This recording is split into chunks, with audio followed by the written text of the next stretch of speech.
É com muita alegria que nós damos início ao 8º episódio do Pod Siga. Lembrando, podendo, nos siga. Já acompanhe o nosso canal, curta, deixe o seu comentário se você gostou e também de participantes ou temas que você tem interesse de aprender. Hoje, mais um dia especial, porque não há um episódio que não seja especial para nós, porque todos que estão vindo são especiais e é com muita alegria que eu tenho aqui nos nossos estúdios um amigo de longa data, não de muito longa porque ainda somos jovens, Adeildo Nascimento. Seja muito bem-vindo. Gostou dessa Ivan, do não obrigado. muito? Tem razão, tem que fazer o corte aí, né, cara? Mas o pior é que já é de muito tempo, cara. Não tem esse jeito, tempo né? relativo, mas a gente olha pra trás, já vivemos muita coisa. Já vivemos, eu começo a ver que quando eu corto um pouco mais, o cabelo fica tudo branco aqui, se a barba cresce, fica tudo branquinho. Se dê por satisfeito porque você tem cabelo pra cortar, né? Mas como eu já ouvi de uns amigos, rapaz, fica tranquilo que cabelo ruim não fica em cabeça boa. E essa cabeça é muito boa. Vou anotar essa cabeça é muito boa e nós queremos aprender muito com você. Meu amigo, é uma grande satisfação. Obrigado por ter encontrado esse tempo. Nos faltaria tempo para poder explicar tudo que você já tem desenvolvido, a sua história. Você é um homem de Deus, é um pastor, tá aqui, né? Olha que foto bonita, rapaz. Obrigado, né? aí pro pessoal da edição. Olha, o pessoal aí dos estúdios aqui, artes, são sensacionais. Pô, palestrante, consultor, mentor, poderíamos também acrescentar escritor, né? Uma longa trajetória trabalhando em recursos humanos, dentro de grandes companhias, depois você pode citar um pouquinho, né? Depois virou Eu Presa. Montou sua empresa e foi para a jornada do empreendedorismo, coisa difícil no nosso Brasil, né? Bem complicado, mas é um aprendizado bom. Mas hoje tá aí, né? E eu não vou dar spoiler, não. Vamos lá, vamos começar por onde você já passou. Só um pouquinho das empresas que você passou aí. Eu comecei minha carreira na Robert Bosch, foi lá que eu aprendi sobre recursos humanos. Fiz o startup da GVT, que foi a única telecomunicação, a única empresa de telecomunicações entrante no mercado privatizado, a única que deu certo no mundo. Uau. Então é um case maravilhoso. Trabalhei no HSBC. Acho que essas foram as 3 empresas de referência. Puxa, gigantes, né? E depois, em 2011, daí eu fui para a Eupresa, que foi a Adeildo.com. E hoje é a Adel Consultoria. Então, basicamente, foi essa evolução. Como é que foi esse start de virada de CLT para PJ? Como é que foi um movimento epifânico, vamos dizer assim. Porque foi uma busca de restabelecer prioridades na vida, né? Tá. Principalmente por essa questão espiritualidade versus mundo do trabalho. Que para mim eram coisas separadas até 2011. Então, assim, tipo, uma coisa é uma coisa, outra coisa é outra coisa. Em 2011, eu uso sempre uma frase que eu digo assim, que até 2011, as minhas decisões de carreira definiam a vida. Ótimo. E a partir de 2011, as decisões de vida definiram a carreira. Uau. Então, é uma questão de prioridades, né? Então, assim, quando em 2011 eu e a Jo, né, o nosso time, a esposa, a gente falou, a gente tá com as prioridades desalinhadas. E aí, quando a gente colocou prioridade primeiro no reino, primeiro na vocação e depois viria o resto, a gente fez essa mudança de chave em 2011, 2012 e tal. Pô, isso é sensacional. Não é fácil, né? Você entende bem também, porque eu acho que você passou por coisa parecida. Sim. Então, mas é epifânico porque cai uma ficha espiritual, assim, Sim. Uma iluminação de falar, amigo, você tá no caminho errado. Mas não sei também se é o caminho errado ou se são aprendizados que Deus nos dá, processo, né? Porque você vai né? Carregando, construindo experiências, competências para chegar no momento certo em que Deus espera que você faça aquilo que é para ser feito. Legal. Eu tenho acostumado a dizer o seguinte: Deus me permitiu passar por algumas cadeiras, né? E depois que eu passei por elas, e enquanto eu não tinha passado por elas, eu tinha muita necessidade. Eu me sentia frustrado, incapaz. Falei, cara, eu não sou... Puxa, existe cara tão grande, tão bom, e eu não sou ninguém. Aí quando eu cheguei, curti a jornada durante um tempo, mas depois não fez mais sentido. E hoje eu vejo o seguinte, que eu não tenho mais a necessidade de estar numa cadeira de executivo. Eu não tenho mais aquela necessidade daqueles, né, daqueles status, daquele cartão lá da empresa, aquele cargo.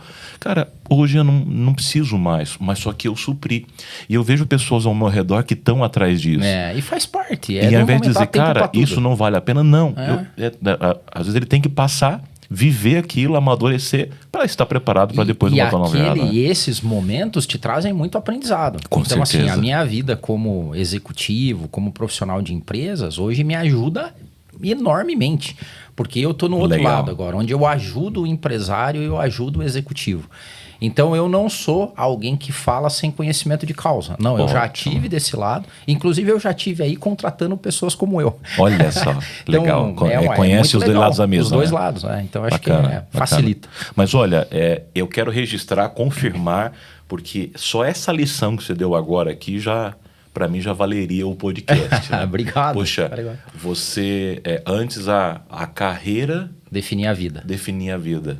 E agora as suas prioridades de vida definem a sua carreira. Puxa, sensacional, e né? E até fala, assim, traduzindo em miúdos, né?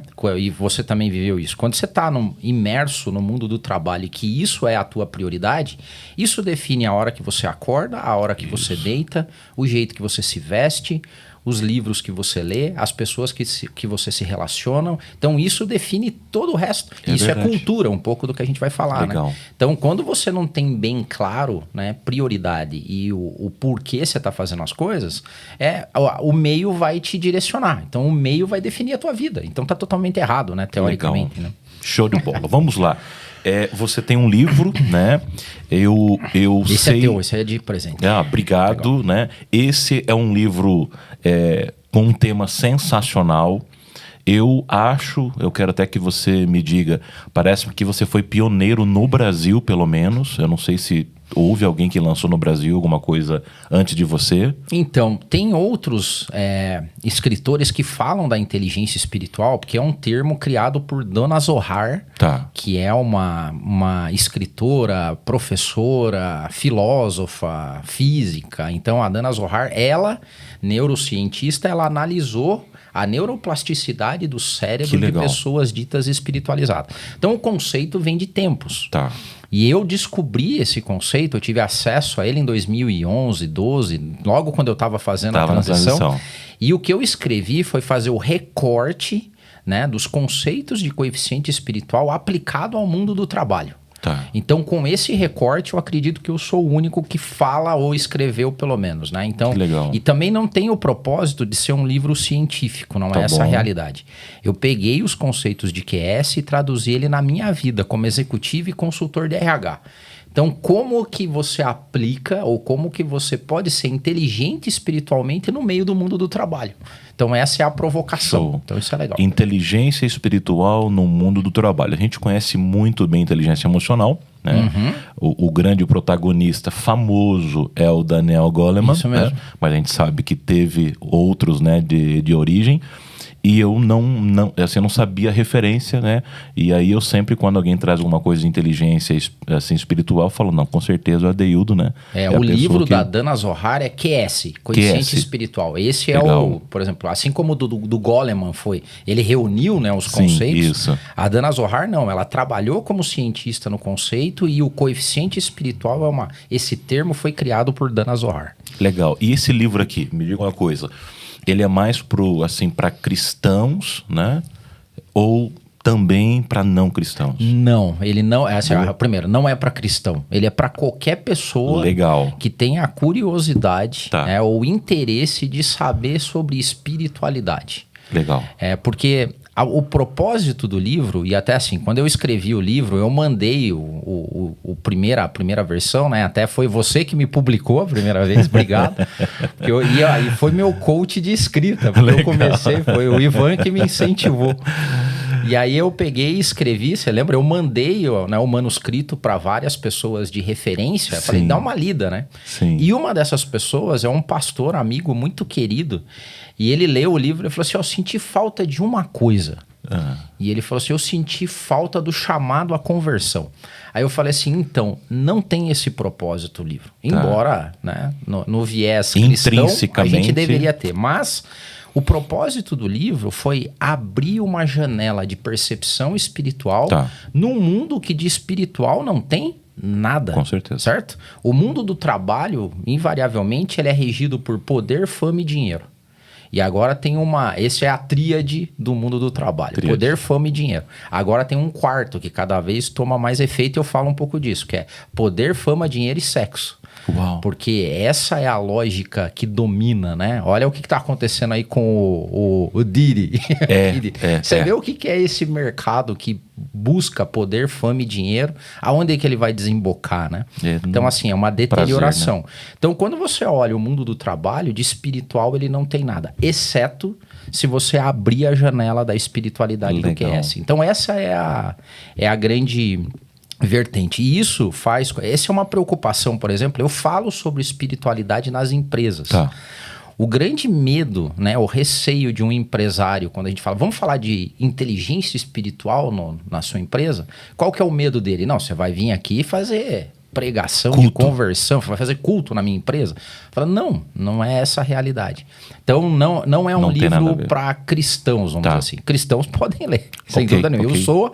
Nós somos, mas não tem essa conotação. E teria, então, assim, um viés lá como Viktor Frankl sobre o sentido da vida, como Simon Sinek do porquê. Perfeito. Então, quando a gente se encontra num propósito...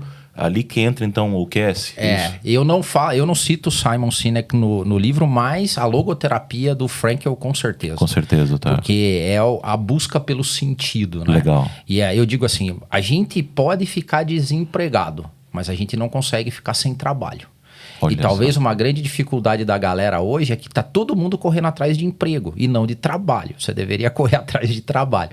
E o trabalho na lógica espiritual é um trabalho vocacionado, é um trabalho com paixão. Isso você vai fazer sempre. Então, se você vai para essa linha, é uma boa linha de você viver uma vida plena e satisfatória, independente da tua posição e classe social. Então, o QS tem um pouco dessa pegada, né? Uma pergunta que a galera sempre faz é: qual é a diferença da inteligência emocional para a inteligência espiritual? Boa. O Goleman, né?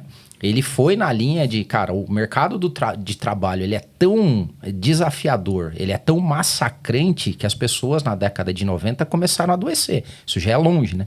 Os Estados Unidos foi considerada a Prozac Nation na década de 90. E hoje nós estamos tomando esse reflexo, né? O que é burnout hoje? Exato. A maior fonte de afastamento do mundo do trabalho hoje são doenças psicossomáticas. Síndrome de pânico, borderline, burnout, né? Até aí um alto número de suicídios no mundo do trabalho.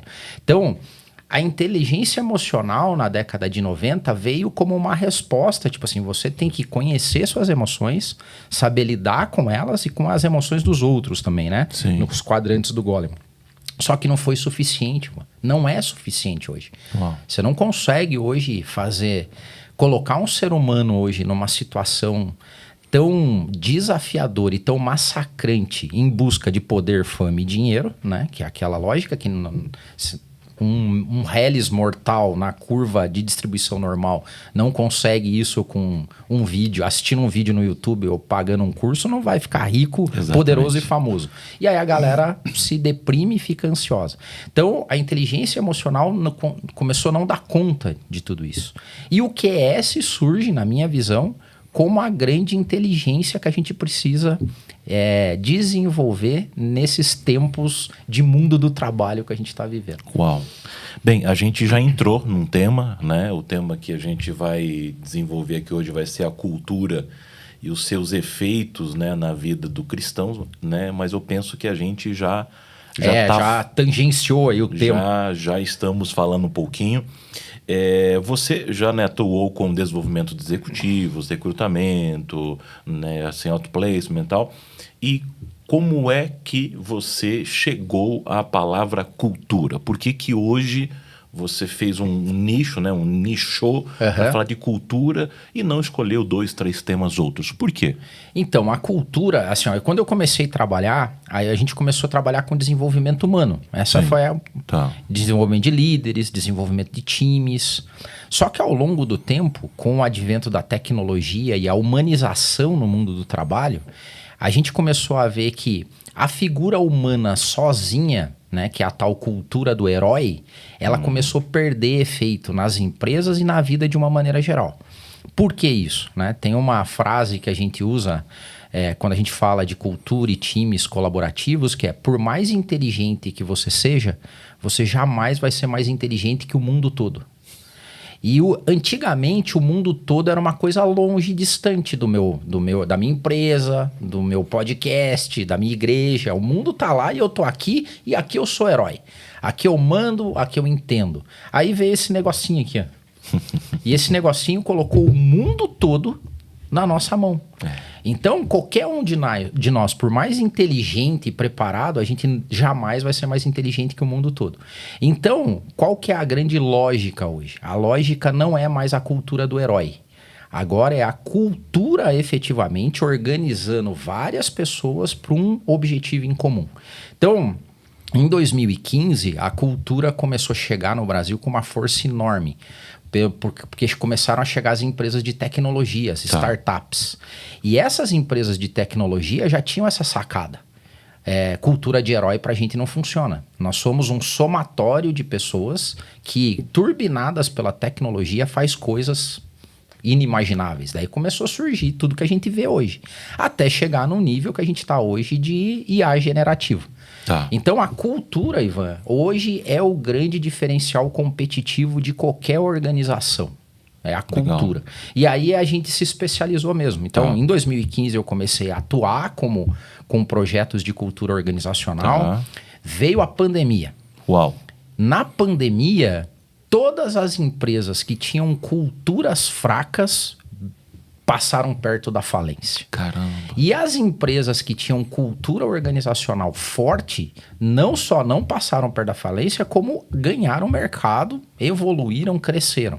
E agora a gente está num momento maravilhoso, porque a gente está no pós-pandemia, a Dell Consultoria vem crescendo ano a ano e a gente agradece a Deus e eu também agradeço ao time, porque nós temos, pós-pandemia, cada vez mais sendo procurado por empresas e empresários para a implantação da cultura. Que legal. E aí quando a gente chega, o que a gente vê? A cultura do herói ainda, a cultura da pessoa, a cultura do dono, eu faço, eu aconteço. Pessoas nesse grau hoje de orgulho e vaidade correm um sério risco de irem à falência. E também adoecerem, né? Bom ponto, perfeito. É isso aí. A gente fala, inclusive, ou seja, hoje para você ter uma empresa, um dos objetivos também de você ter uma boa empresa com uma boa cultura é você não fazer dessa empresa sua maldição, né, cara? Porque a gente vê muito Tem disso. muitos empresários que são escravos do seu próprio negócio. Perfeito. Né? Ou estão adoecidos e assim não haverá uma perpetuidade. Porque ele sangra todo mundo que é bom, né? Enfim, a gente passou no Brasil, né? No Brasil do futebol, a gente passou pela fase de que a gente ganhava o futebol com o Neymar. A gente ganhava o futebol com, né, o Ronaldinho. A gente ganhava o futebol, enfim, né? E a gente começou a ver que o mundo evoluiu e o Brasil não evoluiu. Olha, outro... Né? Pô... O cara é esperto demais, você entende muito do assunto. E é perfeito a tua analogia, porque vamos pegar o esporte, né? Bem isso. Tinha a cultura do herói. Tinha a cultura do cara que é o diferenciado, que leva o time nas costas. Até esses tempos atrás, eu acho que o Romário fez um comentário, ele falou, nós só vamos ganhar uma Copa quando o time jogar pro Neymar. Ele falou isso. Porque se no time não jogar para ele, não vai dar certo. Sabe por que isso não vai dar certo? Porque a gente ainda tá nessa cultura. Se você for pegar os técnicos dos times internacionais, uma das grandes competências que eles buscam nos atletas é obediência tática. Uau. Assim, cara, você é obediente à tática do time, entendeu? É o time. Né? E veio o Michael Jordan falava também, né? O talento ganha o jogo, mas é só o time que ganha o campeonato. Então você pega também lá, acho que é o Phil Jackson, né? Quando veio pro Chicago Bulls. Por que o Chicago Bulls foi o que foi? Porque ele montou um time, né? Então daí você tinha o Rodman, você tinha o Pippen, você tinha o próprio Jordan. Então a gente ainda tá nessa de que o menino Ney vai ganhar. Parece que a gente tem um uma estima rebaixada, né? Parece que a gente tem que brilhar, né? Essa necessidade de brilhar mais que o outro. Perfeito. Né? Ao invés da gente pensar no resultado, né? E é incrível como a gente vê, às vezes tem algumas pessoas que elas não comungam dos nossos mesmos valores, tá? Eu vou usar, por exemplo, aqui, o crime. O crime, ele pode nos ensinar. Uma das instituições mais organizadas Exatamente. em termos de cultura organizacional É o crime. Você vê, o cara que quer brilhar muito, ele morre. É isso aí. Então, cada um cumpre a sua missão tática, né? Para que no final todo mundo ganhe. É isso aí, É incrível como às vezes a gente aprende com quem nós supostamente não deveríamos outra aprender. Outra analogia perfeita, se você pega, né, assim, uma cultura organizacional, a gente quando vai fazer diagnóstico de cultura nas empresas, a gente olha 3 quadrantes. Tá. A estrutura sistêmica, que basicamente vai fazer reforço positivo e reforço negativo. Então, assim, se uma pessoa está desalinhada da minha cultura, eu tenho que expurgar ela. Se ela está muito aderente à minha cultura, eu tenho que ter estruturas que valorizem, recompense, reconheçam, trabalhem no ego. Isso é um ponto. O outro são os simbolismos. Né? Então, assim, tem coisas que trabalham no ego da pessoa e são simbólicos. O jeito de se vestir, o cargo, a forma da cadeira, né? Porque gerente tem uma cadeira diferente. Tudo isso aí são símbolos que desembocam nos comportamentos tolerados e não tolerados, ou incentivados. Então, essa é a tríade da cultura. Se você pega o crime organizado, eles têm todos. E todos muito bem alinhados. Todos muito bem alinhados e funcionam em qualquer parte do país e do mundo, né? Porque essas conexões que você tem de milícias, de comandos, eles estão, na verdade, fazendo ajustes de fit cultural. Caramba, Deus, nunca tinha parado de pensar que era tão forte assim, né? Muito interessante, muito interessante. Legal, vamos lá. Você falou, passou a pandemia, veio... O que essas das startups, principalmente do mundo, né, da tecnologia, e eu tive a alegria de passar por algumas, elas nos trouxeram assim de ganho, né, porque elas mexeram muito com o mercado, até esses crescimentos exponenciais, investimentos, né, até insanos, que geraram até a bolha, depois toda essa cultura de layoff aí, essa onda de layoff, né? O que elas trouxeram assim que a gente pode destacar? Então, a gente está vivendo, né, economicamente, uma transição no Brasil e no mundo, né? Porque você faz migrações do capitalismo industrial, né, do capitalismo de produto, para o capitalismo de serviços. Então, hoje, as empresas mais valiosas do mundo, elas vendem serviço. Elas não vendem produtos palpáveis, não é uma peça, não é? Essas empresas do mundo industrial, elas tiveram uma época pujante, né? Então, Taylorismo, Fordismo, criou empresas que produziam para a gente produtos, e esses produtos a gente comprava, as margens eram altas. A gente viveu uma transição para o mundo do serviço, onde o serviço começou a valer mais que o produto, turbinado com tecnologia ainda. Então, isso foi a 4ª revolução industrial trouxe esse cenário. E o que essa mudança fez também? Fez uma mudança onde a valorização deixa de ser o meu processo, a minha técnica, o meu sistema de qualidade, o meu maquinário. Isso aí meio virou commodity. Todo mundo começou a ter acesso. Tá. E o que começou a ser o diferencial? Capital intelectual. Então, se eu fosse resumir, é claro que tem vários outros fatores, mas as startups, elas vieram com uma ideia de que eu contratei o Ivan, eu contratei um cérebro. Smart money. Smart money, ou seja, eu não vou querer o braço do Ivan para ficar fazendo processo burro que um sistema pode fazer. Se eu contratei o Adeildo e o Ivan, eu vou explorar o cérebro deles. Tá. Então, isso é gestão de capital intelectual. E aí, por isso que você via empresas extremamente pequenas, né? Então, assim, há quem diga que o grande paradigma aí foi a Kodak versus o Instagram, né? Em 2000, a Kodak foi à falência com centenas e milhares de colaboradores no mundo todo, né? E foi à falência. O Instagram foi vendido por 1 bi com 30 colaboradores. Então, assim, esses caras, a exploração é do cérebro, do capital intelectual. A grande dificuldade que a gente tem hoje, quando a gente vai falar de cultura organizacional com alguns gestores talvez mais retrógrados, é que esses caras ainda olham o ser humano como uma força de perna e braço, entendeu? Sim. É força braçal mesmo. E é claro que tem algumas indústrias que ainda têm esse paradigma. Mas outros, né, as startups, não. Elas começaram a olhar para o ser humano e falaram, cara, vamos construir um time aqui, a ponto até, né, no mundo das startups, de ter o que eles chamam de acqui-hiring, que é você fazer a aquisição de uma empresa, às vezes hostil, mas comprar ela por causa dos colaboradores que estão lá. A gente está vivendo isso na inteligência artificial, né? A OpenAI saiu na frente, foi um frenesi de Apple, Amazon, Microsoft correndo atrás de comprar empresas, não por causa da empresa, mas por causa das pessoas que estavam trabalhando naquelas empresas que eram experts em inteligência artificial. Né? Então, legal. acho que a grande sacada é essa. E olha que legal. Aí, quando a gente faz essa mudança, o ser humano começa a ser importante. Ele não começa a ser só um recurso humano. Por isso que as áreas começaram a mudar de nome. Então, antigamente é a área de RH, agora é a área de cultura e gente, a área de pessoas, a área de capital intelectual. Para não pensar só como recurso, ferramenta. Então teve esse momento, mas agora mudou. E aí, antigamente, o que eu fazia para organizar o meu recurso? Eu tinha o método, eu tinha o processo, eu tinha movimentos, e isso eu organizava o recurso. Como é que eu organizo o capital intelectual? Cultura.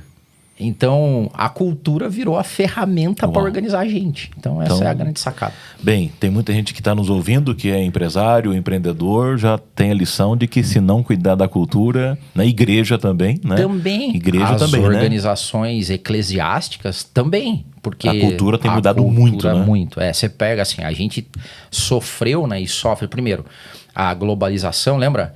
Por mais inteligente que eu seja, eu não sou mais inteligente que o mundo todo. Então, antigamente eu participava de uma comunidade religiosa. Aquele era o meu mundo.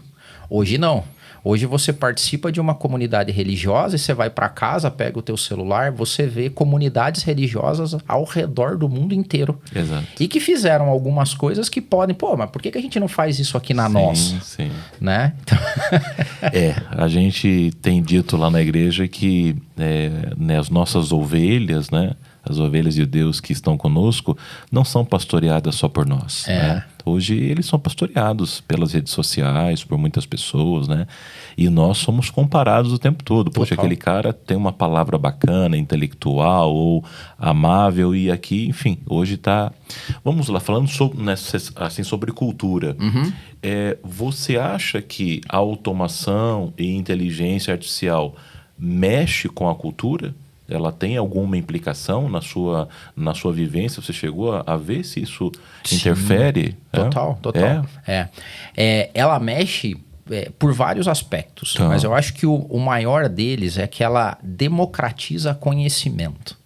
Veja bem, não é só... Não estamos falando de sabedoria, não estamos falando de experiência, nós estamos falando de conhecimento.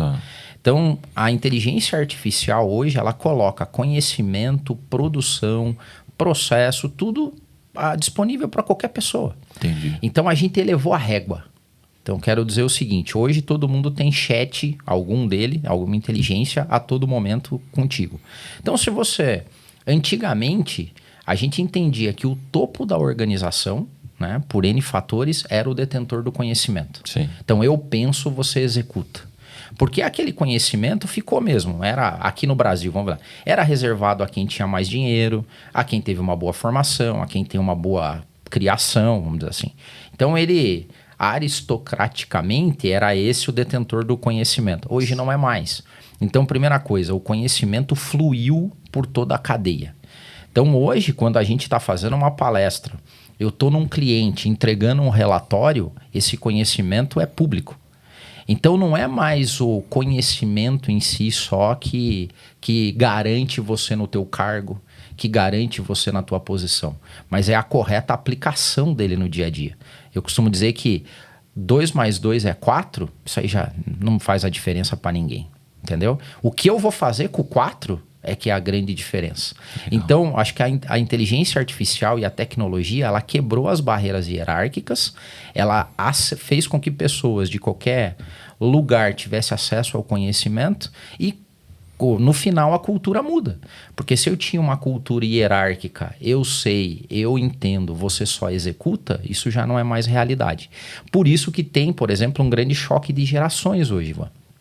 Porque você tem empresas ainda que um menino, vamos dizer assim, sei lá, os seus 18, 20 anos, a miríade de conhecimento que um garoto de 20 anos hoje tem, e se ele pesquisou, se ele se enfronhou, é muito maior do que um CEO que ficou sentado 20 anos na mesma empresa, na mesma indústria, ele se fechou pro mundo. Nossa. E um menino de 20 anos se abriu pro mundo.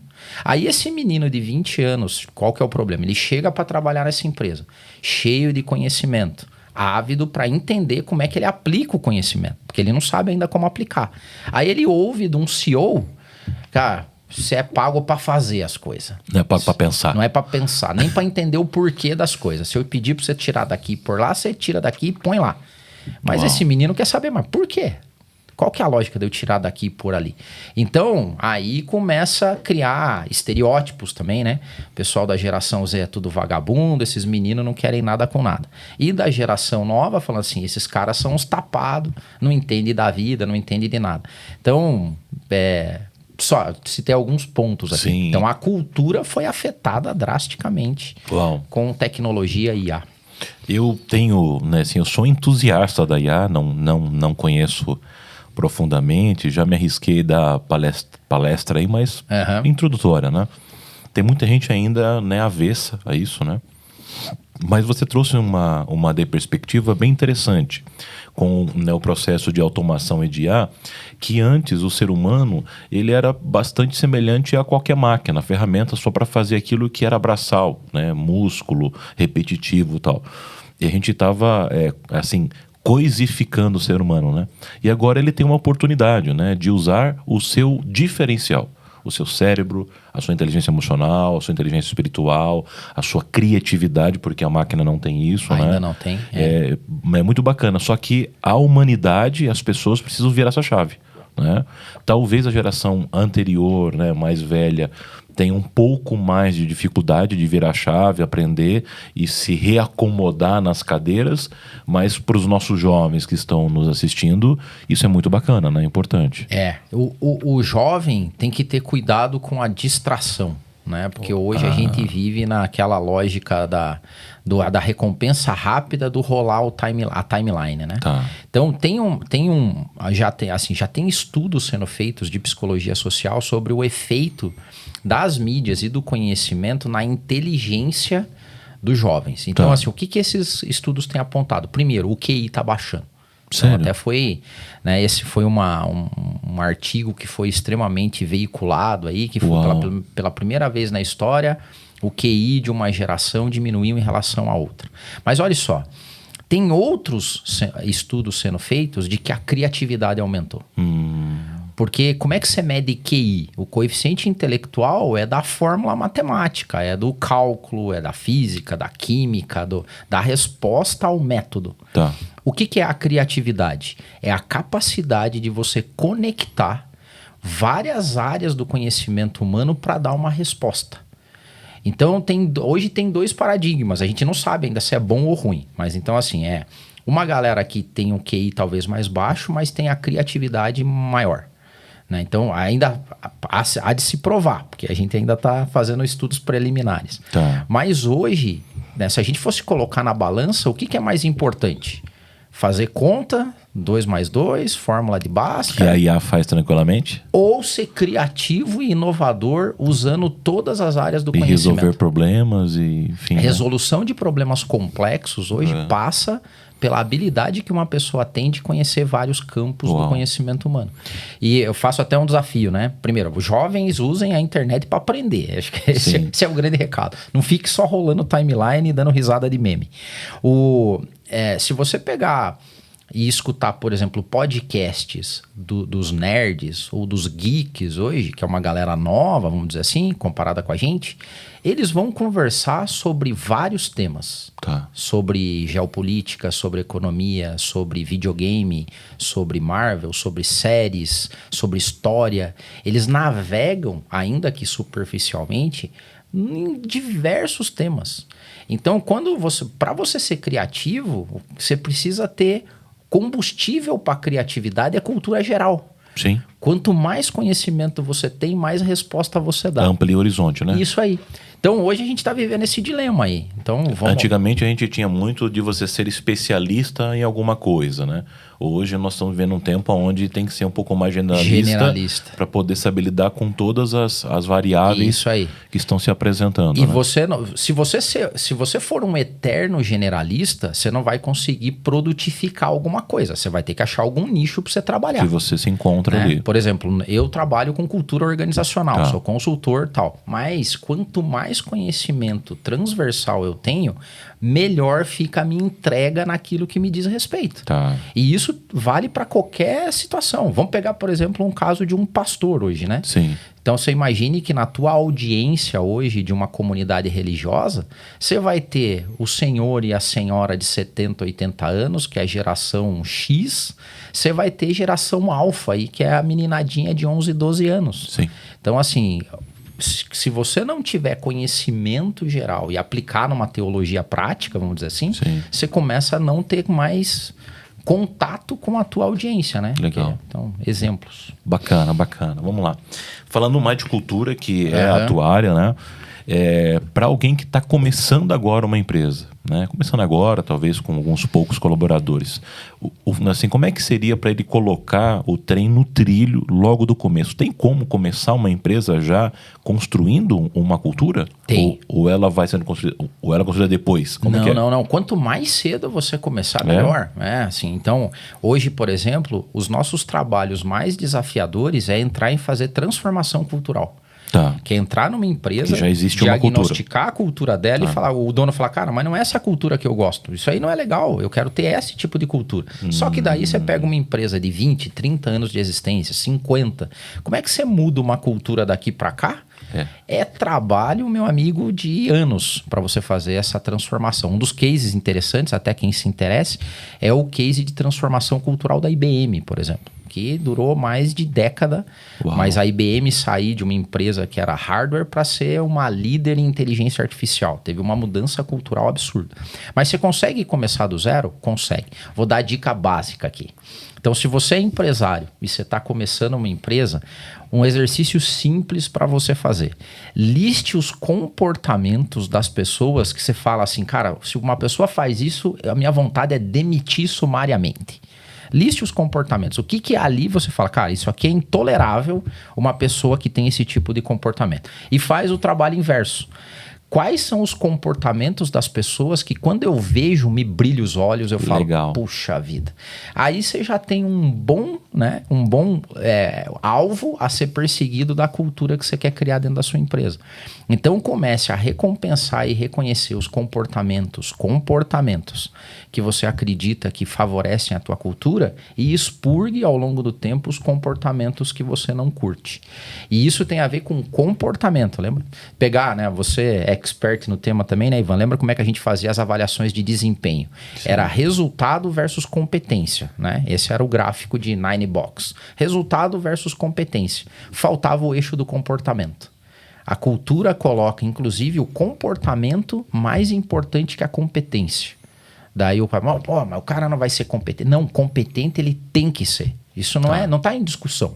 Isso já é um pacote básico, Commodity. Né? Tá. Como é que eu vou contratar alguém que não é competente para fazer aquilo? Cara, competência já tem que... O carro tem que ter motor. Isso aí é básico. Isso aí. Tem agora o ponto, a gente sugere, cara, coloque resultado versus comportamento. E cobre a competência do time. Porque tem gente que dá resultado, bate meta, é até over, né? Faz o over delivery, mas ele não é bom no comportamento. Ele no caminho, ele mata, ele fere, ele... Seria isso? Esse aí é o câncer da empresa. Esse Sério? aí é o fogo amigo. Não, mas normalmente o pessoal fala, cara, mas ele bate meta, ele me dá resultado, o dinheiro tá aí. Ele vai Esse garantir cara é o curto prazo da sua empresa e vai destruir ela no futuro. Caramba. Ele tá afastando todo mundo. Quem fala muito disso é o Simon Sinek. O Simon é cirúrgico, né? E ele diz o seguinte, ele fala, e para descobrir essa pessoa, você não precisa nem fazer muito trabalho. Falou, se você chegar numa empresa e perguntar para os colaboradores, né? Me perdoe a palavra. Falou, quem que é o babaca aqui? Todo mundo vai dizer. Olha só, cara. Tá estampado. Você não precisa contratar consultoria, você não precisa, porque esse é o cara que bate meta, mas não Agora, tá na cultura. para os donos de empresa, normalmente esse cara é o queridinho. Para os donos da Você empresa, assim, você tá batendo de frente com os queridinhos aí, porque o cara fala, cara, o que adianta o cara ser bonzinho e tal, mas não bater a meta? então, mas ele tem que buscar, assim, qual que é o funcionário perfeito, né? O ideal é aquele que bate as metas, mas que reforça a cultura. Esse é o a ser buscado. E como é que você chega nesse colaborador? Desde o início, recompensando quem tem o comportamento alinhado. Legal. Porque é melhor você pegar uma pessoa que tem comportamento alinhado e ensinar ela como ela tem alta performance do que colocar uma pessoa de alta performance e fazer mudar o comportamento dela. Então, o comportamento isso é mais difícil do que... Muito. Mas se alguém aqui tem um cara com um comportamento assim que está desalinhado, mas batendo meta, vocês dão um jeito? Então, a minha sugestão, quando a gente vai fazer os projetos de cultura, a gente mapeia stakeholder, né? Mapear o quão importante é uma pessoa e qual é o nível de influência dela. Esse é o tipo do cara que tem que ser desligado. Então, assim, porque senão um projeto de cultura não dá certo. Não dá certo. Não, porque você desenhou um alvo cultural e você tem uma pessoa que age totalmente diferente e ainda é reconhecida. Porque ele é o que mais ganha, sei lá o quê e tal, o salário é o maior. Falar, então Ou nem seja, faça isso. ou Deixa pra lá. Vai já começar morto o projeto. Já, começa morto. Daí nem adianta investir.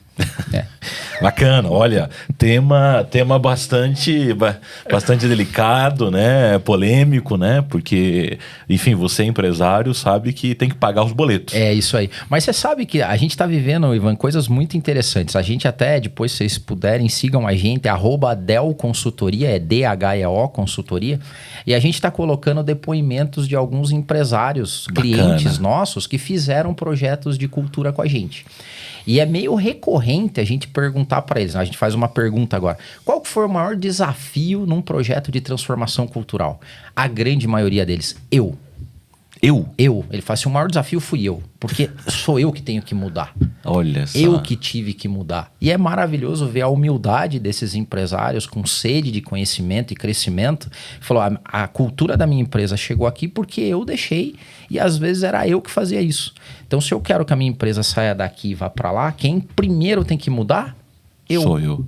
E aí a consultoria é legal porque a gente entra como um fator externo, dá os feedbacks e tal. E tem empresários que são nossos amigos hoje maravilhosos. Bacana. Tome uma aguinha aí. Vamos lá. O tema é bastante amplo, né? Vamos lá. Eu estou construindo uma empresa, até contratei a consultoria do Adeildo, está indo muito bem. E eu preciso contratar pessoas, tá? E me disseram que tem um comercial muito bom. O cara bate meta. E aí eu fico, cara, mas o cara bate meta e será que ele vai estar alinhado à minha cultura?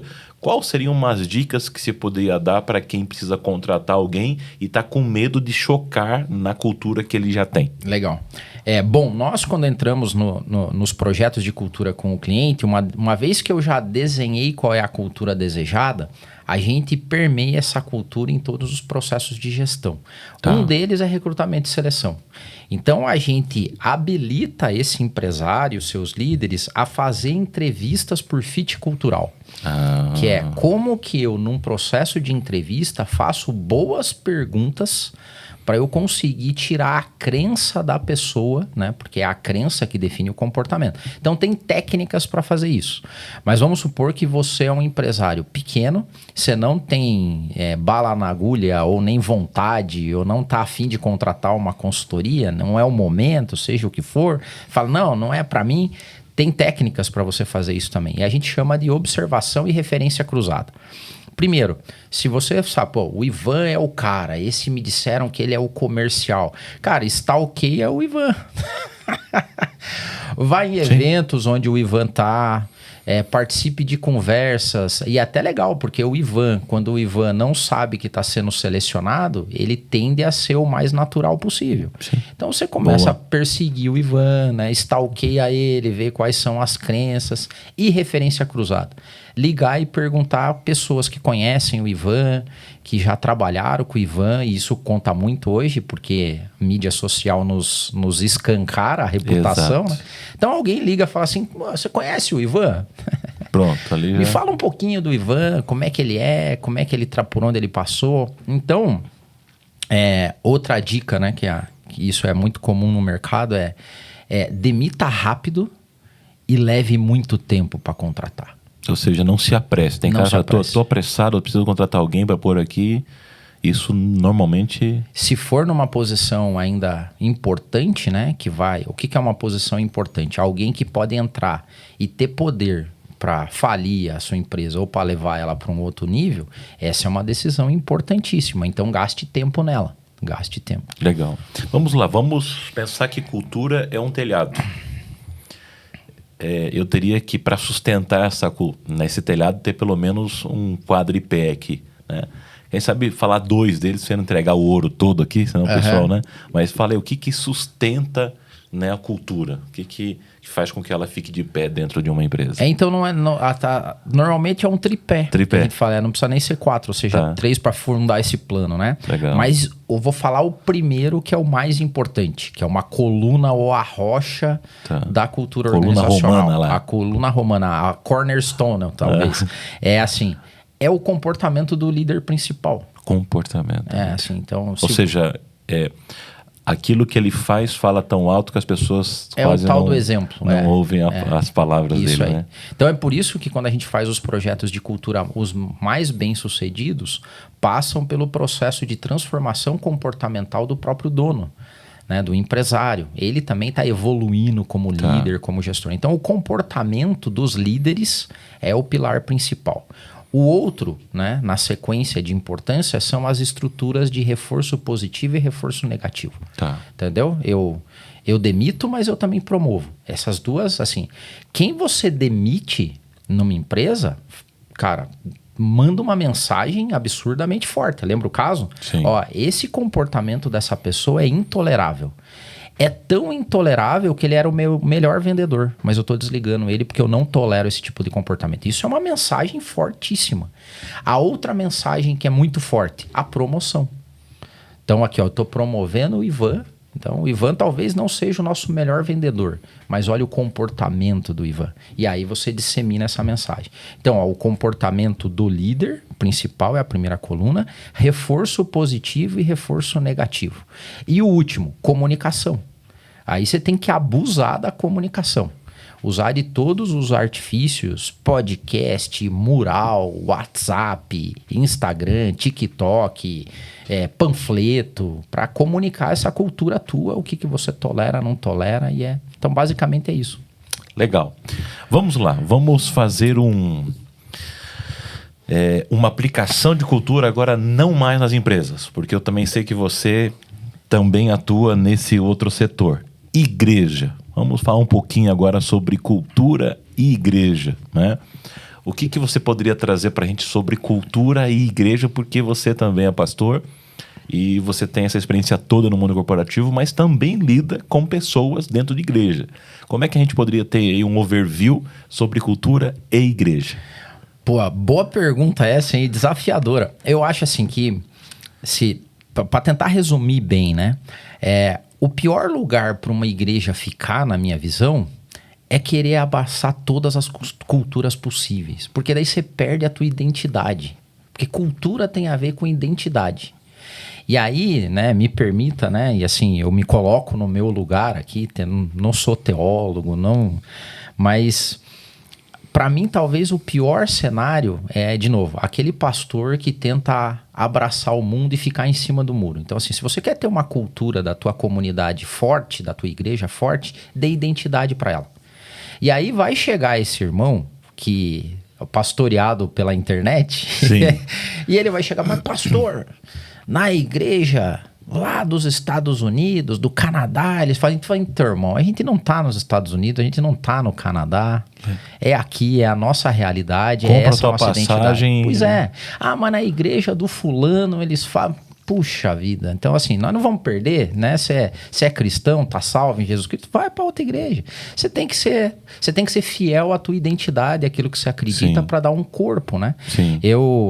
Eu brinco sempre no lado das empresas, né? Isso é uma comum. Tem um monte de excursão de empresários que vão pro Vale do Silício. Sim. Perfeito, é legal ir lá conhecer as melhores práticas do Google, da Amazon e não sei o que lá, da SpaceX e tal. Aí ele volta pra cá e ele quer aplicar na empresa dele. Daí a pergunta que eu sempre faço é, os colaboradores da SpaceX vão trabalhar em interbairros lotado? Não vão. Então não é a nossa realidade. A gente tem coisas diferentes, entendeu? Fala assim, eu vou colocar uma mesa de ping-pong. Beleza, você vai colocar a mesa de ping-pong, mas você tá pagando o salário direito? Você tá pagando os benefícios? Você tá recolhendo o FGTS? Os colaboradores vão ganhar igual eles ganham lá? Entendeu? Porque assim, o mundo tá aqui, beleza? O mundo tá aqui. Só que isso aqui é uma janela pro mundo. A minha casa é aqui. Sim. Então, assim, se eu fosse resumir, Ivan, eu acho que a cultura das igrejas, a gente vive numa, né? Tipo assim, é o que o pessoal brinca. Tem igreja hoje para tudo quanto é gosto. Mas se eu sou um pastor e um líder, eu preciso dar identidade para minha comunidade. Essa é a nossa casa, esse é o nosso jeito. Né? Legal, você falou agora pro líder, bacana, ele tem que ter uma identidade e aquilo vai fazer com que algumas pessoas se aproximem e outras não. Mas tem aquelas pessoas, os membros ou congregados, que é essas pessoas que querem ficar, né, mudando, querem ficar, né, confrontando. Não, mas aqui, sei lá o quê. Para essas pessoas, o que nós poderíamos dar de orientação, né? Então, eu nunca vi nenhum projeto bom de cultura, que cria cultura forte, cultura pujante, cultura que cresce, democrática. Não existe isso. Cultura é top-down. Olha só. Então, numa organização, a cultura é top-down. A cultura de uma empresa é a cultura que o dono quer dar para ela. A cultura de uma empresa é a cultura que o fundo que comprou essa empresa fala assim, eu quero que essa empresa opere dessa forma. Né? E é claro que nós temos balizadores teológicos, né? Normas que conduzem cada uma das entidades eclesiásticas aí. Mas, em termos de cultura, se você abre para que todos os colaboradores ou todos os membros definam qual é a cultura que você vai ter, não existe a cultura. Cor da parede. Inclusive, quando a gente vai para a empresa, tem um diagnóstico que a gente... invariavelmente a gente chega em algumas empresas e o diagnóstico de cultura que a gente entrega para o dono é cultura difusa. Cultura difusa. Isso aí. Sabe? A gente tem empresas quando a gente vai, você vai no marketing, a cultura é uma. Então aí você vai não lá tá clara a no cultura. TI, a cultura é outra. Aí você vai no andar de cima, tem uma cultura, no outro tem outra. No nível gerencial é uma. Talvez traduzindo para a igreja, assim, a cultura do Ministério de Louvor é uma, a cultura do evangelismo é outra, a cultura, entendeu? Entendi. Então a gente tem objetivos comuns, né? Objetivos diferentes, mas a cultura é única. Então, o Ministério de Louvor tem um objetivo. Tem um objetivo. Missão tem outro objetivo. Mas a cultura da nossa comunidade, ela tem que, né? Legal. São aquelas coisas que nos unem. Bacana. E é importante o membro, o congregado, ele fazer uma análise da igreja que ele está ou deseja congregar, enfim, para ver se está, né, assim, em conformidade primeiro com a palavra. Perfeito. Mas também com aquilo que ele espera para ele. Né? E a gente tem, assim, você tem diferenças culturais na própria região, né? Se você pegar uma igreja que tá, vamos pegar no Rio Grande do Sul, você tem uma cultura que é uma cultura local. Exatamente. Então e muito forte. Estive lá agora recentemente. Então, você tem jeitos, né, comportamentos que são intoleráveis para um gaúcho. Sim. Só que você vai para Bahia, você vai para Pará, você vai para Rondônia, você vai ter comportamentos que, beleza, aqui a gente inclusive incentiva. Então, a cultura, ela se move. Agora tem coisas que a gente tem que ser conservador. E é conservar a palavra. Daí, sim. Né? São pilares daí que a gente não mexe. Isso aí. Né? Mas existe alguns adereços que a gente tem a liberdade até de contextualizar. Né? Eu estava ouvindo recentemente um teólogo, né, que a palavra, né, e inclusive tem um teólogo liberal que recentemente declarou que precisava reescrever a Bíblia. Foi alvo de muita crítica, né? Eu não sei se ele de fato quis dizer isso ou se ele usou uma expressão de que teríamos que fazer novas traduções, enfim. Ou uma aplicação prática, né? Mas, ou seja, o que nós podemos e devemos fazer é ler, né? E aplicar para o nosso momento. Por exemplo, existe uma lei muito antiga, né, na nossa legislação, que a gente não pode violar uma correspondência. Há 30 anos atrás, uma correspondência era o quê? Uma carta. Uma carta. Quem é que recebe carta hoje? Puxa, não sei, né? Talvez algum interiorzão aí tenha, né? Mas hoje, correspondência é o quê? Zap. Vamos usar um WhatsApp, é um e-mail, né? Então, eu preciso mudar a lei? Não preciso mudar a lei, talvez, né? Porque a lei vai falar correspondência. A gente só tem que contextualizar que carta na antiguidade é e-mail, WhatsApp hoje, né? Então, existem alguns termos bíblicos, algumas passagens bíblicas que não precisam, de forma nenhuma, serem escritas. Só precisam ser interpretadas com os olhares da atualidade, né? Então, a gente tem um grande problema hoje da cultura pós-moderna, é o relativismo, né? A gente relativiza tudo. E a Bíblia não pode ser relativizada, né? Então, isso aí, essa é a pedra fundamental. Só que aí, quando a gente coloca o relativismo, e tem um termo americano, né, que é para você seguir a sua própria verdade, né? Então, assim, cara, quando a gente não tem grandes definidores e marcadores morais, a gente cai no tudo é possível, né? Então, cada um tem sua verdade. E também fica um abismo, né? Eu até postei um videozinho no meu Instagram, chocado mesmo. Na verdade foram dois, né? Um que um menino, ele se chama, ele fala que ele é Ethereum, e que ele se identifica com Quati. Então, assim, quando no mundo relativista, você não tem mais base nenhuma. Então, você pode ser o que você quiser ser. E outro que tá vestindo roupas de animal agora, né? Ela comprou uma roupa, uma calça que a parte, o pé é mesmo de cavalo, né? E sobe aqueles pelos de cavalo, e em cima tem como se fosse um cavalo, e ela falou, eu agora sou, né? Então nós estamos chegando a um ponto que você falou, né? Quando entra o relativismo, qualquer coisa é possível e você fica totalmente perdido, né? E é difícil, você não consegue conversar com nenhuma pessoa extremamente relativista, porque não tem base nenhuma. Exatamente. Daí essa fica uma conversa de doido, né? Exatamente. Vamos lá. Partindo quase para o final, infelizmente, porque poderíamos ficar aqui, né? Poderíamos ficar aqui muito tempo. Como é que você faz uma leitura dessa juventude, né? Você atua muito com recrutamento, com pessoas. Como é que você faria assim um recorte? Pô, a juventude atual, o que você diria que caracteriza essa juventude deste momento que nós estamos vivendo? Uma disparidade muito grande, Ivan. Assim, dois polos, o que eu vejo. Eu vejo uma juventude extremamente criativa, engajada, talentosíssima. E do outro lado, e infelizmente a grande maioria, os nem, os distraídos, os que nem estudam, nem trabalham, numa eterna infantilização, sem um objetivo claro, sem bases, infelizmente. Então a gente a gente tem um risco muito grande como sociedade pelo nível da nossa juventude. Assim, né? Então, e você acha que as redes sociais influenciaram nisso? Total. E não só eles, né? Nós também adultos, assim, não vamos falar que é só um lugar. Mas a gente tem...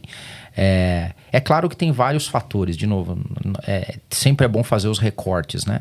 A gente está num país que é extremamente desigual, a gente está num país que não incentiva a educação, a gente está num país sofrendo economicamente, que não geram oportunidades de emprego. Então, a gente tem todos esses fatores que levam já uma juventude a ser esquecida, né? E quando você coloca na mão de uma juventude esquecida, sem oportunidade, a distração, né? O acesso rápido, hoje é um vício, né? Então você tem essa juventude sendo desvirtuada com isso, e você tem o outro lado que eu fico maravilhado. Eu hoje converso e conheço jovens talentosíssimos, jovens que com muito pouca idade fazendo coisas extremamente legais. Porque o acesso também ficou muito... Isso aí. Porque nunca tivemos tanto conhecimento, tanta gente compartilhando, tanta gente, né, nos preparando, porque se nós tivéssemos tido todo esse conhecimento, eu me lembro que a gente tinha que ir lá na biblioteca, marcar lá uma fichinha e às vezes a gente tinha que já trazer no dia seguinte porque alguém já tinha reservado, isso né? Isso aí. Cara, até você falando, eu tive o João tá com 18 anos, né, meu filho? Cresceu, e esses hein? dias eu fui fazer uma palestra, ele foi comigo para fazer o social media, para gravar lá, depois editar e tal. E aí teve um palestrante antes de mim. E o palestrante antes de mim colocou as características das gerações, assim, né? Então, cara, geração X, Y, Z e tal. E ele colocou lá na geração Z algumas qualidades não tão legais assim da geração Z. E o João tava comigo, daí ele pegou e falou: pô, pai, a minha geração só coisa ruim. Aí eu falei assim: filho, dá pra você encarar isso de duas formas. Você olhar ali pra geração tu e falar assim: ó céus, ó azar, eu sou assim mesmo. Ou não, você falar: que tremenda oportunidade que eu tenho. Sim. Porque hoje, se tá desse jeito, eu só preciso ser um pouquinho melhor. Se você for um pouquinho melhor do que a média, você já se diferencia. Então, hoje, o preço a se pagar para você ser diferenciado, esse preço é menor, falando de novas gerações, do que na nossa época. E não porque a gente era mais inteligente, é porque a gente não tinha todo esse acesso. A gente tinha que trabalhar muito mais e se esforçar muito mais para ter aquilo que hoje é de graça, né? Sim, com certeza. Vamos lá. Como, né, já que é de graça... e as tuas redes sociais têm muito conteúdo, como as pessoas encontram Adeildo Costa? Adeildo Nascimento. Desculpa, Adeildo Nascimento. Adeildo Nascimento, @ Adeildo.nascimento. @Adeildo.nascimento no Instagram e Adeildo Nascimento no LinkedIn. Eu acho que o Insta e o LinkedIn são... Adeildo Nascimento vai encontrar fácil. Novamente, o site da empresa para quem quer contratar você, muito palestra, legal. Mentoramento, consultoria. Então tem o site da Del Consultoria. A Del Consultoria. É DHEO. Del. DHEOconsultoria.com, sem o BR, e Del Consultoria no Instagram também. E o livro também encontra lá no site com você? Se alguém quiser comprar o livro, manda na DM do Insta, que daí a gente faz por lá. Bacana, vamos lá. Deixa pra gente uma mensagem, né, do seu coração aí. Espero que esse podcast chegue em muitos corações, em muitas vidas, né? Deixa a mensagem do coração aí pra gente. Assim, a minha mensagem pra você é: aproveite tudo que a gente tem hoje e encare como oportunidade. Toda vez que a gente acorda de manhã, a gente está sendo enxovalhado com coisas ruins. Então, como diz a palavra de Deus, mantenha seus pensamentos cativos, ou leve eles cativos, e foque ele, como a própria palavra de Deus nos diz, tudo aquilo que é bom, tudo aquilo que é saudável, se tem algum louvor nessas coisas, se são coisas do bem, nisso pensem e nisso se foquem. Esse vai ser o grande diferencial para você se destacar nesse mundo de coisa ruim que a gente está vivendo. Amém. Meu amigo, muito obrigado pelo seu tempo. Desejo de todo o coração cada vez mais bênção de Deus, Amém. Sucesso nos seus negócios, para a sua família, para os seus empreendimentos. Eu tenho a alegria de te conhecer há muito tempo e o Adeildo nunca mudou. Obrigado, Ivan. Continua sendo nossa pessoa querida, acessível, humilde e inteligente, crescendo, evoluindo, tá? Então, obrigado mesmo. Sou muito feliz em tê-lo como meu amigo. Eu também, cara. Tá bom? Obrigado de coração. Ok. Pessoal, nós encerramos, infelizmente, mais um Podsiga e eu peço que você, mais uma vez, curta, deixe o seu recado, compartilhe com empresários, com empreendedores. Foi um momento muito rico. Acione também, siga lá o Adeildo e eu tenho certeza que você será profundamente edificado. E eu encerro esse, mas digo para você, se prepare, porque nós já temos um próximo convidado para o próximo Podsiga, vai ser sensacional. Continue com a gente. Um forte abraço, Deus te abençoe e até o próximo episódio.